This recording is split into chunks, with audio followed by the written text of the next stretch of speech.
what you need to know, that the government doesn't have provision for church development. That much you need to know, Sifuna. I'm aware. If you're aware of that, and I, Mabonga, or even the deputy president, does not work in any church without invitation. And this notion of saying that if I do not agree with your association, then I'm wrong, that's a very wrong notion. There is power of association. I have seen you, my friend Sifuna, accompanying Raila Odinga, the former prime minister, with even the president, launching projects. Me? Yes, I have seen you. Everywhere Raila has been, you have always been there. Whether he's doing projects, whether he's doing politics, you are always there. Of course, maybe as the Secretary General of the party.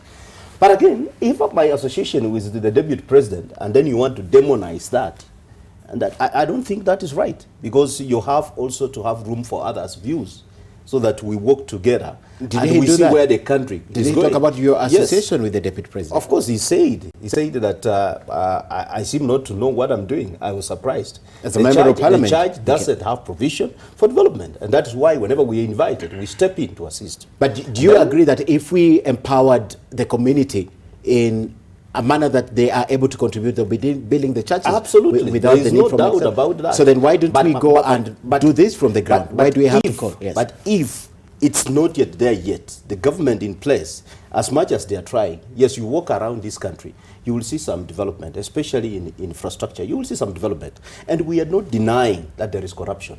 But what we are saying is this. There is government agencies where actually people believe, even ODM as a party, I've seen them, they believe in the new DCI, they believe in the new anti-corruption body. They're doing their work. If there is anything that the deputy president has done, let it be tabled before the DCI.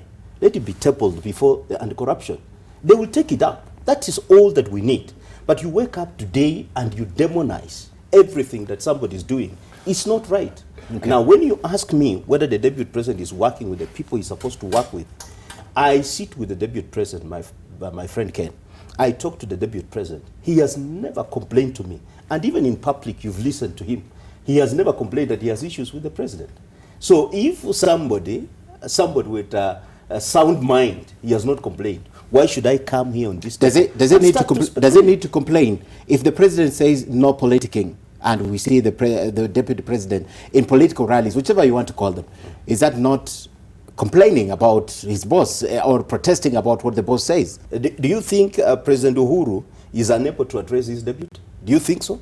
Is that what you are alleging? But he has done it several times. No. Do you think so? Several times. Do you think so? No, because he has if done there it is any issue between them, definitely he will address it. I know President Uhuru, he will take it. He will take it on. So you don't think there's a problem? You don't think there's a problem? He is the same president who said William Ruto atapita humu akitangatanga akiangalia yale hatuchafanya. Okay. That statement was from the president. So you don't think he has a problem with what the deputy president is doing? As far as I'm concerned, yes, I have not seen it yet. Okay. Sifuna, you know, me and Mwambu come from Bungoma. He knows the problems our people are in. He knows the impact of just one person in one family going to school and getting employed as a teacher. He knows the impact of just having one teacher in one village. He knows the way that person, having gotten employment, raises that entire village up. What Mwambu should be telling the deputy president when they meet is to ask them, these 1 million jobs that you promised to create for the young people when you are re-elected, where are these jobs? Because if we get 1 million people employed, young people, and we only get 50 in Bumula constituency, he himself will see the burden, because even the calls that he receives for fundraisers, for funerals, for school fees, they will change, they will go down. Okay. So we want to have an honest discussion about whether really we are empowering our people to be able to do what is required to be done in their communities. Okay. Now, number two. Let me fix your mic. Yes. Let me fix your mic. But let me speak to Barack. The same thing. Do you think he says that the deputy president is not undermining his boss by going against explicit expressions from the president? Do you agree? You see, the president says, let us stop these campaigns. Let us focus on development. And the next morning, the deputy president is leading an entourage across the country.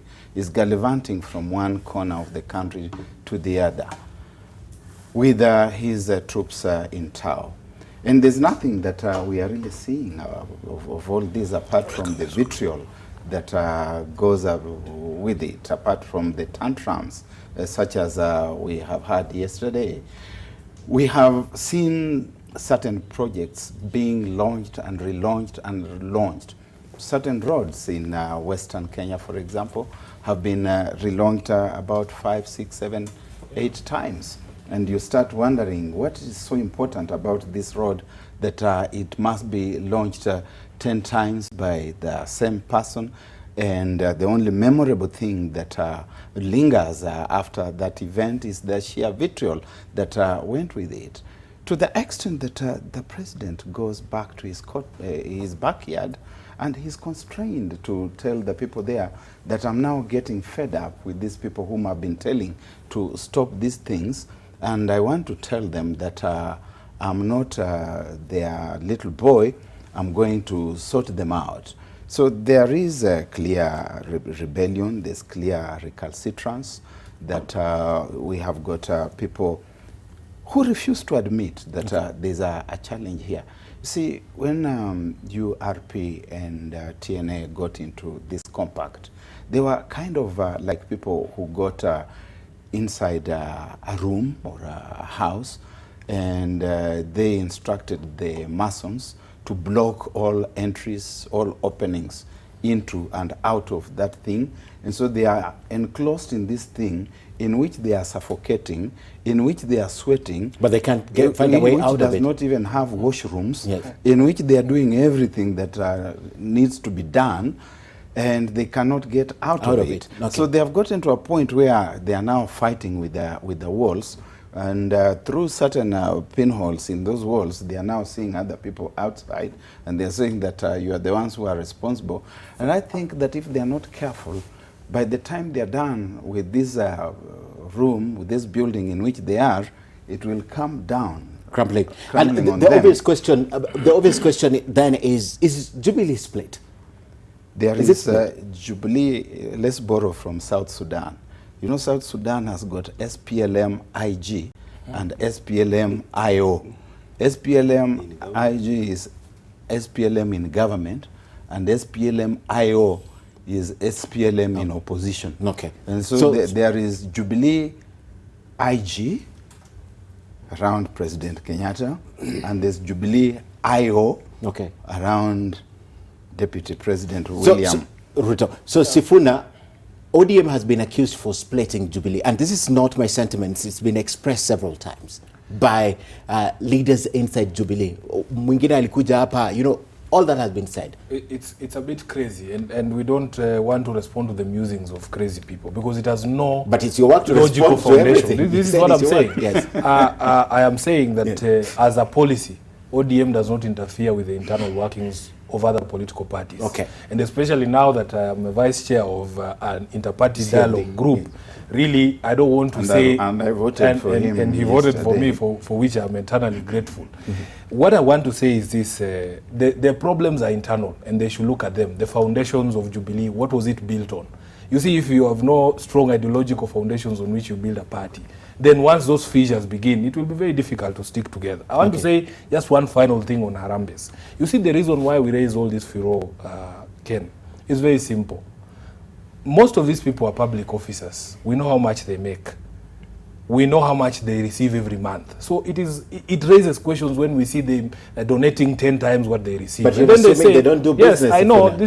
I'm coming to that point because I've heard it before. Okay. They say they're doing business, which is fine. The question we ask ourselves is, as Kenyans, is you have been put in charge of 2 enterprises. One a public enterprise, the other one a private enterprise. The public enterprise is doing so badly, we are retrenching people, we are unable to pay salaries, we are unable to pay suppliers. But this other enterprise, the private one, which you are in charge of, is somehow doing so well. And the only nexus is that your private enterprise started doing very well. Immediately you encountered public resources. We have to raise questions. That's an assumption. Number 2, I want to go back to the constitution on the duties of a deputy president. It says only 2 things. You are a principal assistant to the president, and number 2, you undertake duties assigned to you by the president. Assigned to you by the president. Now, it will be very difficult for the deputy president to argue that the things he's doing, he's either assisting the president or has been sent by the president to do. Which is why sometimes you see he gets very uncomfortable. He sneaks in donations and claims that those donations are from the president. Yet we know very well that the president's stated position is that we are not going to go around the country now drumming support for people for 2022. But the president has neither come out to deny Yeah, and say the money is not... But let me tell you, you know, one of the things I've discovered in these public spaces and positions, people are very limited in the latitude with which they can go to say certain things in public. Okay. But for me, who is here and who knows certain things, I can say these things. Mheshimiwa Mabo, you mentioned earlier that if there is a case against the deputy president, even if it's corruption, he should, we should, or whoever has the case, should present this to the Directorate of Criminal Investigations. We know there's a claim that CSs or some leaders from Central Kenya are plotting against the deputy president, and we haven't seen statements written on this. Just before I respond to that, Ken, I don't want to leave some issues that have been raised hanging. Okay. Number one, because I will take a minute maybe just before I get to that. Number one, my friend just talked of young people in the village where I've been. I have had such a kind of life, my friend, and you know that. I know your background and you know mine very well. I have a scenario whereby when actually the leader of ODM declared some resistance to some product, there are people who lost jobs up to now. Nobody has even bothered to find out what exactly happened. Those are some of the things that we are talking about. There is a handshake that came in. But what I'm seeing here from my colleague here is trying to divide the presidents. That now the promises that were made with the Jubilee government is squarely upon the deputy president. When you're talking of the presidents, actually, you talk of the whole of it, the president himself included. When ODM are actually castigating the deputy president having not fulfilled this, I expected them to channel such a questions to president himself. He has just also again raised the issue of fundraising, the deputy president giving money on behalf of his boss.